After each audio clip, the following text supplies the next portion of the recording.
যখন পড়লো তখনই ওই একটু একটু করে পানি এসে ওই বাসটা পানিতে ভরে গেছিল। ঘুরে যাওয়ার পরে আমরা ঘুরে ঘুরে আমরা ক্যাম্বা কমিতে বাড়াইছি আমরা জানি না। তারপরে ওই কমতে বাড়াইছে জানি না, এখন দিয়ে পানির ভিতরে আমি নিচে চলে যাইতেছি।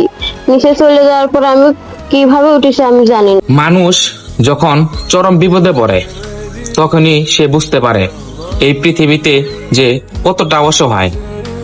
চারদিকে যখন অন্ধকারে আর বাঁচার কোনো পথ থাকে না, তখনই একমাত্র আল্লাহ ছাড়া আর কোনো আপন কেউ থাকে না।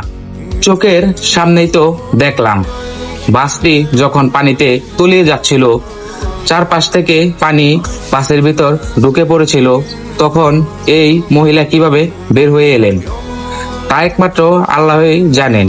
সেই মুহূর্তে যদি তিনি বের হতে না পারতেন তবে আজ হয়তো চিরতরে দুনিয়া থেকে বিদায় নিতে হতো। এই দৃশ্য আমাদের শিখিয়ে দেয় মৃত্যু কত কাছে আর আমরা কতটা নগণ্য। জীবনের এই কঠিন মুহূর্তে আল্লাহর সাহায্য ছাড়া আমাদের উদ্ধার করার কেউ নেই। সত্যি বিপদে মানুষ বড় একা, আর আল্লাহই তার একমাত্র ভরসা।